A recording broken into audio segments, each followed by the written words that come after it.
Welcome to RollForTuraco. This is Frank, and I'm coming in here on the last days of Kraken Week, just sliding in or swimming in. And what Kraken Week is, not to be confused with the Seattle Krakens, they also have a Kraken Week, but this has nothing to do with hockey. What Kraken Week is, this Kraken Week, it was created by two role playing game creators, Genie D and Pony Hat, and it's meant for other creators to come in and just talk about underwater encounters. Doesn't have to be Kraken specifically, but an underwater theme. And I didn't really have much prepared because I only found out about this a couple of days before Kraken Week. I thought that's interesting, but I don't think I have anything for that. But as it turns out, I'm actually prepping a campaign that I'm going to be running sometime later this month, probably towards the end of July, maybe mid to end July. And it is a water encounter. So this adventure that I have here, and I'm going to switch cameras in a little bit, it is by Bob Roadbuilder. It's Stolen by the Sea. It's a low-level adventure. You can get it free on his Patreon. You can join his Patreon for free and just search Stolen by the Sea, and this adventure is there, and he's talked about it in a video. But I haven't really seen people talk about the adventure itself aside from his video. So I have it here printed out. And I have it here in a folder, and this is what I'm going to be using for the one shot I'm doing. I'm going to run this as a one shot, and I have some stuff here that I'm going to be using. So I thought, you know what, I'll show that. So let's switch camera views. All right, so we have here the adventure. This is the low level adventure, Stolen by the Sea by Bob Roadbuilder and his team. It's a 5e adventure, but I'm not going to be using 5e rules. I'm going to be using basic fantasy rules.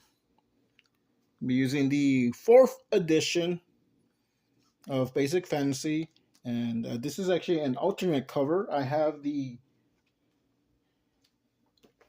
regular cover here. It's the same rules, it's just a different cover, and this was done just for the core rulebook. I like this one, so this is the one I'm going to be using for running the campaign. I'm going to be running this as a one shot. Oh, I'm going to be running Stolen by the Sea as a one shot. Is a 10-page adventure. Actually, 8 pages are the adventure, and the cover and the credits are page 1 and 10. But this is what I'm gonna be using, and the reason I have Tales from the Laughing Dragon. This is also from Basic Fantasy. The reason I have it out here is because I want a starting place for my party to be in at. And I'm gonna go with, you start at a tavern, you meet at a tavern. That's what I'm gonna be using, and this is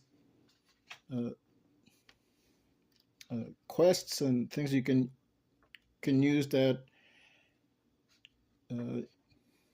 come from the Laughing Dragon Inn. I'll probably change the name to make it a little bit more seafaring. So the Laughing Dragon Inn is going to be the Sea Dragon Inn, or maybe just the Sea Dragon. But I want to set up at least this first adventure, the search for the missing gnome. So we're not gonna actually do anything from this book yet, at least not in the campaign, not yet. But what I want to do is just kind of set up the atmosphere that this town, this tavern is there, and there's like a little town around it. I believe. If not, I'll make one. But I think there is a town around it. Um, because at the end of the adventure, for the party members that come back, I'm gonna make it that they after the adventure, they they sell back and they go back to the inn, and that's when they're gonna be encountering more adventures there, more quests, and I really want to run this adventure again with Tonkin, the gnome, he's the missing gnome.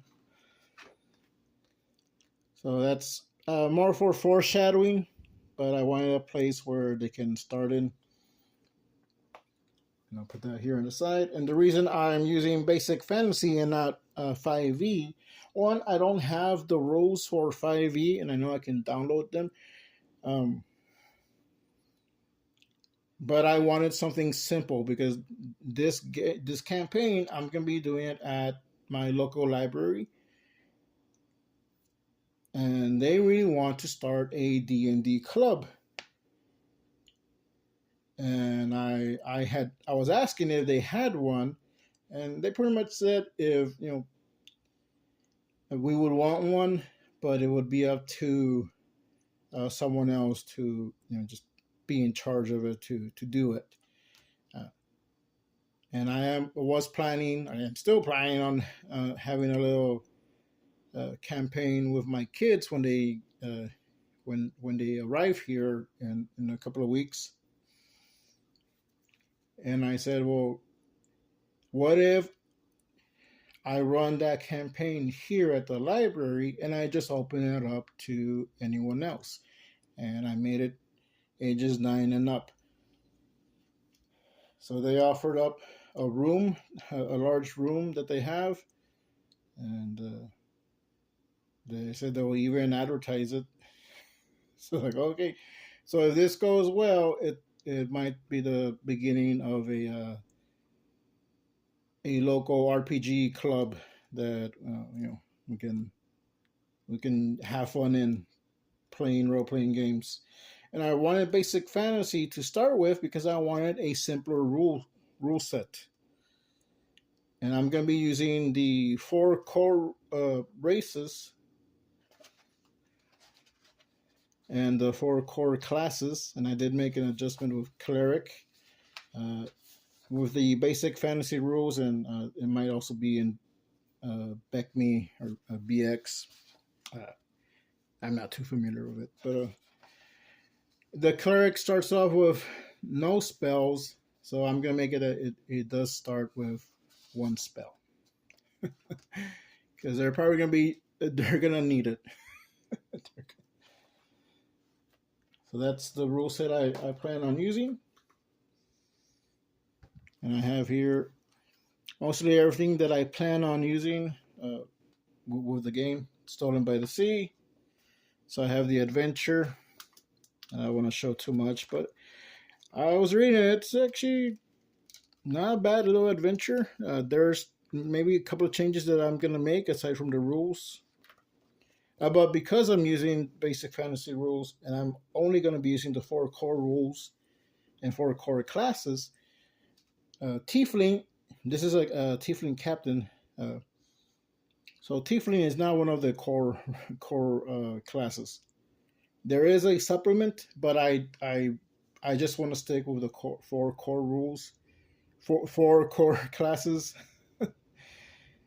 And right now, it's this captain is going to get a race change. And I won't reveal what that race change is. So there is a monster here that's going to be one of the main monsters, Nixie. So I did print out the stat for a Nixie in basic fantasy, and there's maybe a difference. But I'm probably going to maybe combine the stats make some changes, but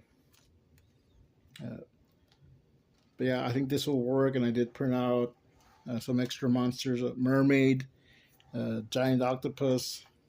So maybe that could be the Kraken, or what they think is a Kraken.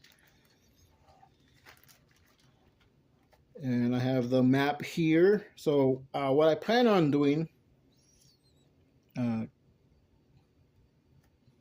what I actually already did, I printed out an extra copy of the map, and I cut it out. I also bought a big thing of a big sheet of foam board. So I cut out these ships. And what I'm going to do, I'm just going to glue these papers on here, and I have it overlaid, or I have it stacked on top of each other. And oh look, there's the ship. And I'm going to be using this dry erase board. I bought this in a set that came with 2 other boards, and all of them are reversible. So on the back of this one is also some ocean, but it's more of a beach scene. And I would flip it over, but I don't want to mess up how I have it here right now. And the other ones is you can use for a tavern, you can use for a dungeon, you can use for an open field. But that's what I plan on using for the maps. And I do have some dry erase markers.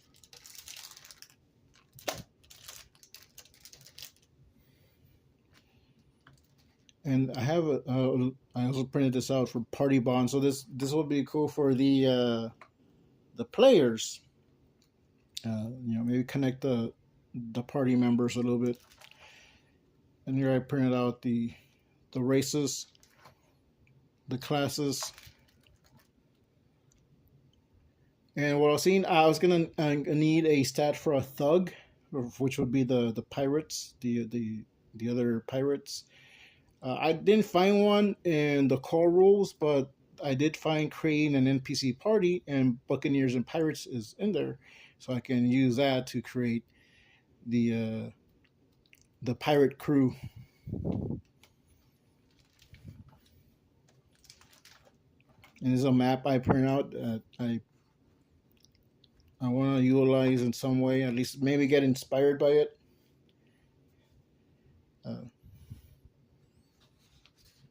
So I would probably put the sea dragon in around here, or here somewhere. And just they go out to meet the captain, to get on the boat, their boat, their ship. So I might use it, I might not. I might just get some inspiration from it. And I have another adventure here, a short adventure. This is the Pale Reaver. It's a 2-page mini Delves adventure. So I think I got this for free online. I just downloaded and printed it out. So this is a ghost ship adventure.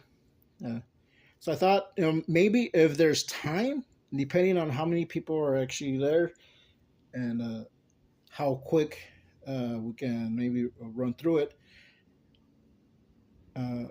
This might be an adventure to start with, where they think they're looking for the ship in this adventure, Stolen by the Sea, but they encountered this one and they think that's the one. So it's going to be like a false adventure.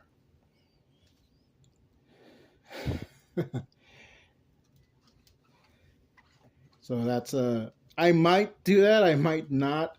It'll just depend on the people that I have there. And one of the things I also plan on doing is Basic Fantasy, the website. There's I said I wasn't going to use supplements, but I am going to use this other supplement. They have pre-generated character sheets, and what a friend of mine did, someone that's also in the basic fantasy community. I told him what I was planning on doing, but I wanted the pre-gens to be blank name and blank gender. So he made a version of it where he took out the name and the gender for, I think, for the first level and maybe the second level pre-gens. And I just printed out the first level and made many copies. So I do have that. I don't have it right here at this table. So I'm gonna pass those out and let the players choose their race and class, and they just fill out the name and gender. So that will save time on character creation. And that's what I plan on doing with this adventure that coming up in a few weeks, actually maybe 2 weeks. So this is going to be very interesting. Oh yeah, I'm also making some UDT. So if I continue to, if this goes well and I continue to go to the library and do this TTRPG club, I might utilize UDT. I was thinking about using it for this one shot. It would just be less stuff for me to carry, but depending on how many people go. But yeah, it might be either one or the other, or both. But yeah, I want to make one where it's the ocean. And I haven't decided if I want to do it double-sided, depending how much grit and texture I put on. But I have 2 of these circles cut out. I want to sand them, work on them a little bit. And I used the bottom of a cake, I don't know, not lid, but a cake thing that you get at the grocery store, where you order your cakes or buy your cake.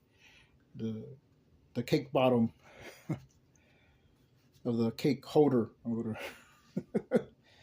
So I used that because I thought that was a perfect size. I used that to trace it. So put that here. And I also have this.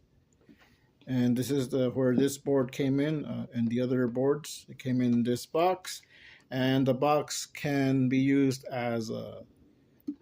oh, look, there's the dungeon, there's the castle, there's the tavern, whatever you want it. And play on it as if that's the dungeon. Let me take this off. Or the inside, and this will be the battle arena, or it will be a tavern. I'm gonna use it as the tavern to kind of start off with.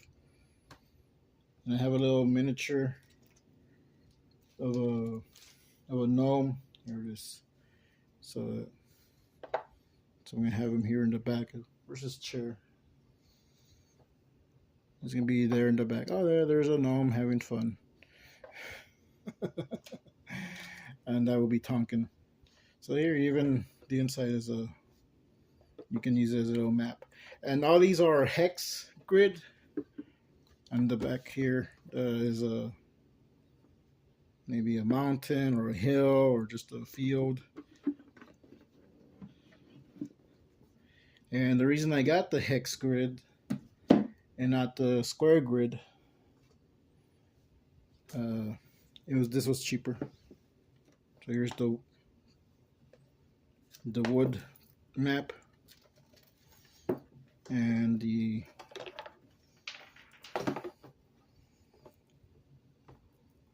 there's the land. And this could be a dungeon or just a regular map.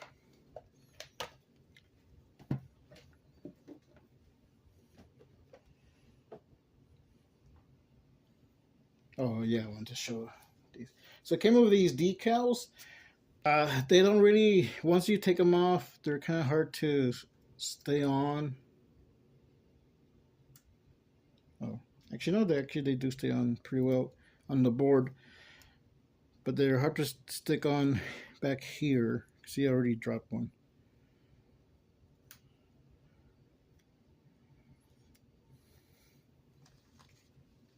But it has some bolts, so I might actually use some of these.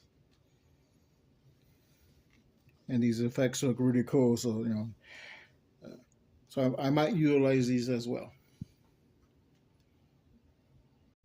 And that's my prep work for this one-shot campaign that I'm running. Hopefully, it turns into something a little bit more long-term. But if this is the only one, the only adventure that we end up playing this month, uh, the hopes is that I'm able to do a TTRPG club, and I haven't decided if that's going to be every other week, every Saturday, or one Saturday out of the month. Uh, right now, one Saturday of the month might fit my schedule, but we'll see. But hopefully, something more comes out of it. And the reason I decided to use this adventure, Stolen by the Sea, it's a couple of reasons. One, I haven't seen this one being used or talked about as much. I don't think I've actually seen anyone talking about this adventure except for Bob. And I thought, after I run it, I'd like to do a video on it. And Kraken Week came up, and it just happened to be the the game that I'm prepping to for the game. So I can talk about it now. And also, it's like 8 pages. It's short. It's a low level adventure. It's easy to kind of just get into it. You can just play it as is. I'm doing it a little bit more because I think it might even be too short for my players, because I'm not sure who my players are gonna be. So some might just be players that aren't really into the role playing part, but they want to play a game. So they might not want to act out, do funny voices and act out parts or stuff like that. Uh, so I do have other little side things that we can kind of start with. That's why I have the little tavern that I want to plug in there. There maybe a brawl will break out. I won't know until we start rolling. But I thought this is good. This is a good adventure to use, and uh, it leaves space towards the end where, hey, we can just sell back. uh, Depending on who survives, but just head back to the tavern. Uh, just reading it, it's a really good adventure. It's really well written. So those are the reasons I decided to use Stolen by the Sea, and I've never written my own adventure, so looking at this kind of gives me an idea of what I can do for my own for my own game, and maybe get some ideas from this. Anyway, so this has been Frank Salazar with RollForTuraco. We'll see you next time.